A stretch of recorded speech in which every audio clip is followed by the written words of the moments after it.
પ્રણામ. માધવ વિદ્યા સંકુલ ઓનલાઈન ટીચિંગમાં આપનું હાર્દિક સ્વાગત છે. ધોરણ 4 વિષય છે હિન્દી. આજે આપણે પેજ નંબર હિન્દીની સ્વાધ્યાયપોથીમાં પેજ નંબર 36 ઉપર પાઠ આપેલો છે 17 ટોપી ઓર જૂતા. તેનું નામ છે ટોપી ઓર જૂતા. તો અહીંયા ચિત્ર આપેલું છે. આ ટોપી છે અને આ એક બૂટ આપેલો છે. તો અહીંયા આ પાઠની અંદર સરસ એક વાર્તા આપેલી છે. ટોપી કહે છે કે હું સિર પર રહું છું, એટલે માણસના માથા ઉપર રહું છું, તેથી મારી ઇજ્જત વધારે છે.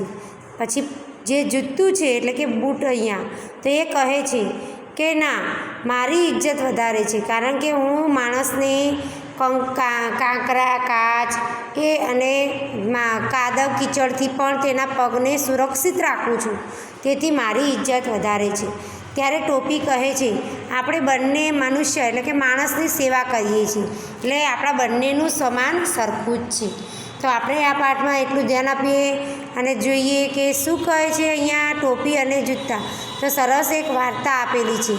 તો પહેલાં તો તેમાં આપણે જોઈએ અહીંયા શબ્દાર્થ આપેલા છે. ટોપી ઓર જૂતા તો શબ્દાર્થ છે કે બાતે બનાના એટલે મોટી મોટી વાતો કરવી. જે વધારે પડતું બોલતું હોય ને, હું આમ કરીશ તેમ કરીશ, એમ મોટી મોટી વાતો કરવી. બીજું છે ધૂપ એટલે કે તડકો. પછી છે ઇજ્જત એટલે કે આબરૂ. તમને અત્યારે ઇજ્જતની ખબર ના હોય, પણ જે વડીલો હોય ઘરમાં, બરાબર, આપણા ઘરમાં આવીને વડીલને કોઈક એક થાપ મારી જાય તો શું કહેવાય કે આપણે મોટા હોઈએ અને કોણ આવીને અત્યારે આટલું આપણને મારી ગયું, તો એ આબરૂ આપણી સમાન હોવું જોઈએ. શાયદ એટલે ભાગ્યે જ, કદાચ, એમ કે સામાન્ય થોડું, ભાગ્યે કોક દિવસ એમ. ભાવ બઢના એટલે મહત્ત્વ વધી જવું. ભાવ વધવું એટલે અત્યારે આપણું મહત્ત્વ, કંઈક સારું કાર્ય કર્યું હોય ત્યારે આપણને બધા વખાણતા હોય છે. કીચડ એટલે કે કાદવ, એની તો તમને બધાને ખબર જ હોય. કાદવમાં બધા બહુ રમતા હોય ને, એટલે બરાબર. કીચડ એટલે કાદવ. અત્યારે ચોમાસામાં ખાબોચિયા ભરાયા હોય તો ગંદકી થઈ હોય, ગંદકીમાં આપણે ચાલીએ નહીં, આપણા પગ પણ ગંદા ના થાય, એટલે આપણે શું પહેરીએ છીએ? ચપ્પલ, બરાબર. ચપ્પલ, સેન્ડલ, બૂટ આ બધું પહેરતા હોઈએ છીએ આપણે પગમાં. હવે અહીંયા પાઠ આપેલો છે, તો તેમાં આપણે જોઈએ કોણ શું કહે છે. તો જુઓ, લાલ અક્ષરથી જે આપ્યું છે તે કહે છે. ટોપી કહે છે તું पैरों में रहता है. टोपी કહે છે તું पैरों में रहता है, તું छोटा है, मैं सिर पर रहती हूँ, मैं बड़ी हूँ. ટોપી કહે છે કે તું, જૂતાને કહે છે કે તું પગમાં રહે છે એટલે તું નાનો છે, છોટા એટલે નાનું, તું નાનો છે, અને હું તો સિર એટલે માથા ઉપર રહું છું, એટલે હું મોટી કહેવાઉં. પછી જૂતા જે છે એ કહે છે, जूता કહે છે मैं पैरों में रहता हूँ पर काम कितना बड़ा करता हूँ. જૂતું શું કહે છે? હું ભલે પગમાં રહું છું પણ કામ તો મોટા કરું છું. ત્યારે ટોપી કહે છે તું और बड़ा काम खाली बातें बनाता है. ટોપી એને શું કહે છે? તું और શું બહુ મોટું કામ કરે છે, તું તો ખાલી મોટી વાતો કર્યા કરે છે. પછી જૂતા કહે છે દેખીએ એટલે જો હું કેવું કામ કરું છું તે. દેખીએ મેં એટલે જૂતા શું કામ કરે છે એ જોવાનું છે. તો મેં પાવ એટલે આપણા પગ, पाँव को कंकड़ पत्थर कांच आदि से बचाता हूँ. मेरे कारण मिट्टी कीचड़ में भी पाव गंदे नहीं होते. શું કહે છે જૂતા?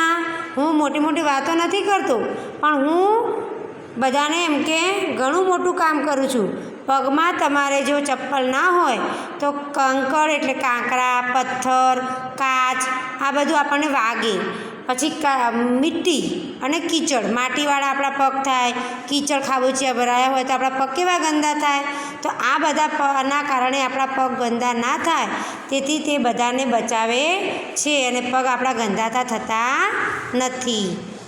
પછી ટોપી કહે છે मैं भी आदमी के सिर को धूप और धूल से बचाती હું. ટોપી એ કહે છે કે તું પગને ગંદા ના થાય એનાથી બચાવે છે, તો હું માથામાં માટી અને તડકો ના લાગે તેથી હું માણસને બચાવું છું. મેં આદમી કી ઇજ્જત બઢાતી હું. ટોપી કહે છે કે હું સિર ઉપર એટલે કે માથા ઉપર આવું છું એટલે આદમીની ઇજ્જત બઢતી હે. આપણા ગામડામાં જોઈએ તો વડીલો માથે ફાળિયા પહેરે છે, ટોપી પણ પહેરે છે. અત્યારે ઘણા લોકો પહેરતા નથી, પણ પહેલાં બહુ જ ટોપી અને જે ફાળિયા કહેવાય છે તેનું બહુ જ ઇજ્જત કહેવાતી, માન કહેવાતું. જૂતા કહે છે તું સિર પર ન હો. જૂતા શું કહે છે કે તું સિર પર ન हो तो भी आदमी का काम चलता है, पर मेरे बिना तो काम बिल्कुल नहीं चलता. સાચી વાત છે. અત્યારે માથા પર ટોપી ના હોય તો ચાલે, પણ પગમાં ચપ્પલ ચાલે નહીં. દેખ લો સડક પર ચલતે લોગો કો. સડક એટલે રસ્તો, તો શું કહે છે જૂતા, તું હાલ જો અત્યારના લોકો રસ્તા ઉપર ચાલતા હોય તે બધા જ લોકોના પગમાં ચપ્પલ જૂતા હોય છે. टोपी शायद ही किसी के सिर पर होती है, पर बिना जूते या चप्पल के कोई नहीं होता. શું કહે છે, ટોપી તો ભાગ્યે જ કોકના માથા ઉપર જોવા મળે છે, પણ કોઈ એવું નહીં હોય કે જેના પગમાં ચપ્પલ કે જૂતો હોય નહીં. આજ આદમી કી ઇજ્જત ઉસકે જૂતો સે હોતી હૈ. સાચી વાત છે. આજે રસ્તા ઉપર ચાલતા બધા લોકોને પગમાં ચપ્પલ, કોઈ સેન્ડલ પહેરતું હોય, કોઈ બૂટ પહેરતું હોય અથવા તો કોઈ ચપ્પલ પહેરતું હોય, પણ દરેકના પગમાં કંઈક ને કંઈક હોય જ છે. પણ ટોપી કદાચ ઘણાના કોકના જ માથા ઉપર હોય છે, ભાગ્યે એટલે કોકના જ માથા ઉપર જોવા મળે છે, પણ જૂતા તો દરેકના પગમાં જોવા મળે છે. ત્યારે છેલ્લે ટોપી શું કહે છે, ટોપી કહે છે હા આજકલ તેરા ભાવ बढ़ गया है. ભાવ બઢવા એટલે પૈસા નહીં પણ ઇજ્જત વધી ગઈ છે. હા સાચી વાત છે. અત્યારે લોકો પગમાં ચપ્પલ વગર ના નીકળે ઘરની બહાર, એટલે અત્યારે તારી ઇજ્જત વધારે છે. कुछ भी हो हम दोनों मनुष्य की सेवा करते हैं, सेवा ही हमारा धर्म है. ટોપી છેલ્લે શું કહે છે, હા સાચી વાત છે. અત્યારે કોકના જ માથા ઉપર ટોપી હોય છે, અને ચપ્પલ તો બધા જ પહેરે છે, જૂતા તો બધા જ પહેરે છે. કુછ ભી હો એટલે કંઈ પણ હોય, પણ આપણે બંને મનુષ્યની સેવા કરીએ છીએ, એટલે સેવા ही हमारा धर्म है. હું મોટો અને તું મોટી કે તું નાનો મોટો એવું વિચારવાનું નથી. આપણા બંનેનું કામ સરખું જ છે, તેથી આપણે બંને મનુષ્યની સેવા કરવી એ આપણો ધર્મ છે. તો આ પાઠની અંદર સરસ વાર્તા આપેલી છે. હવે આપણે જોઈએ સ્વાધ્યાય. સ્વાધ્યાયની અંદર પ્રશ્ન નંબર 1, તેમાં જુઓ કોષ્ટક સે ઉચિત વિકલ્પ ચુનકર ખાલી જગહ ભરીએ. તો જુઓ અહીંયા કૌંસ આપેલો જ છે નાનો, તો તેમાં ખાલી જગ્યાઓ છે. તો નંબર 1 ટોપી ખાલી જગ્યા પર પહેની જાતી હૈ, તો અહીંયા ખાલી જગ્યામાં લખવાનું સિર. नंबर 2 जूते खाली जगह में पहने जाते हैं, तो यहाँ लखवानुं पैरों में. 3 खाली जगह के बिना आदमी का काम चलता है, तो અત્યારે આદમીનું કામ ટોપી ના હોય તો પણ ચાલે છે. 4 નંબરની ખાલી જગ્યા आज आदमी की इज्जत उसके खाली जगह से होती है, जूतो. बराबर.